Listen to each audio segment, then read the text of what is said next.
applause. Yeah, I know. Please sit down, everyone. I have to tell you, first of all, why I am especially happy to be here tonight. This is why I'm especially happy.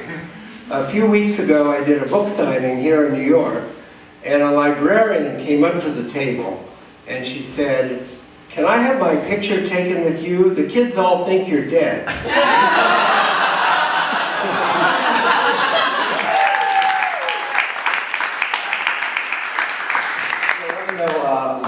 Why are you just not satisfied with scaring kids? Why do you want to I love scaring kids. I mean, that's my job, right? But it's the 20th anniversary of Goosebumps.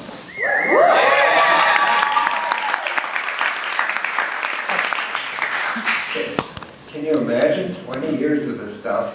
I've been there. We've all been there. Well, that's why I'm here, of course. But all those kids who read Goosebumps back in the 90s, all in their 20s and 30s now.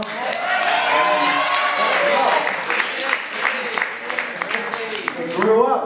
Came as a horrible shock to me. Because I realized, what am I? I'm nostalgia to you. How would you like to be nostalgia? Really? But also, you know, I'm on Twitter all day, and I hear from them. It's a wonderful way to keep in touch with all my old readers. And they say, why don't you write something for us? Please write something for us. And that's really why I wrote Red Rain. That's why I did it. Well, thanks, I appreciate it. Yeah, we're going to have 2 book readings tonight from R.L. Stine over here. Or Bob, as you like to be called. Why? That's my name. No one ever called me R.L. I think, you know, you have to live in Texas to be R.L. You can't do that in New York. But let's backtrack a while. Before you even wrote the Goosebumps, you were a writer on Eureka's Castle, right? On Nickelodeon. Yeah,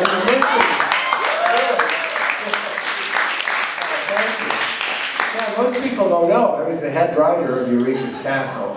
Which, if you don't remember, I wrote all the puppet episodes. But it was a lot like Sesame Street, except we didn't teach them anything. What do you get when you cross a dog with a frog? What? You get a dog that can lick himself from across the room. Come on, that's my best joke. No, you know, I never really wanted to be scary. I never planned on being scary. I always wanted to be funny. Just fell into it. But no, this is the embarrassing part. It wasn't my idea. I was having lunch with an editor and she said, I need a scary book for teenagers. Go home and write a book called Blind Date. And I said, sure, no problem. I didn't know what she was talking about. And like, you know, at some point in your career, you don't say no to anything. You say yes. Listen, I wrote G.I. Joe books. I wrote Rocky and Bullwinkle coloring books. I wrote bubblegum jokes. I wrote those things and bubblegum. You just, you know, you say yes to everything. So I went home and I wrote this book called Blind Date, teenage horror. It came out. It was a #1 bestseller. I thought, whoa, wait a minute. No, I know, but I'd never been close to a bestseller list. Wrote a second one called Twisted, another bestseller. And I thought, wait a minute. I found, forget the funny stuff. No, I found something that, you know, the kids really like. I struck a chord here. So I've been scary ever since. Now, there's something I've noticed. This is something really subtle that I noticed. You may have noticed I'm wearing these red Converse All-Stars. Reason being is because your illustrator back in the 90s, Tim Jacobus? Tim Jacobus, yeah. Tim Jacobus. Used to, whenever he drew the characters' feet on the front covers of Goosebumps, they would always be wearing red Converse All-Stars. Can we bring that up? There we go, okay. Yeah, Monster Blood 3, right there, top center, came out when I was in 5th grade. And because I like Goosebumps so much, Bob, I bought red Converse. I got my mom to buy red Converse. Yeah. No one else got it. They call me Big Red. Well, no one else ever noticed this. And I have to admit, Dave, I never noticed it either. No, never. And there it is. So I called Tim today. Yeah. I called him this afternoon. I said, Tim, did you have like a special deal with Converse, with the sneaker company?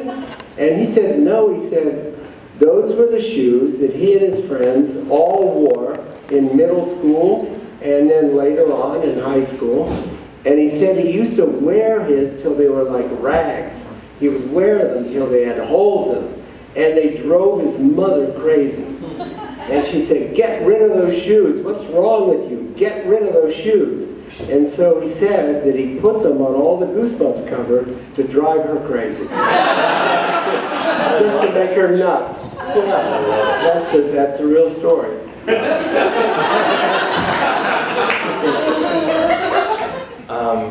But since I have to get paid, I'm so surprised you're actually doing this. But yeah, I brought you a check. Yeah, here's a check from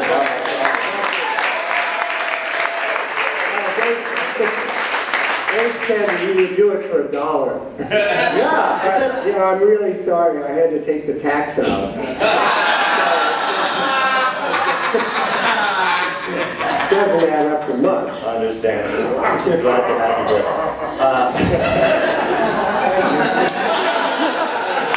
I like it, so improvisers here. Then I had another idea for a teen book called A Midsummer Night's Scream.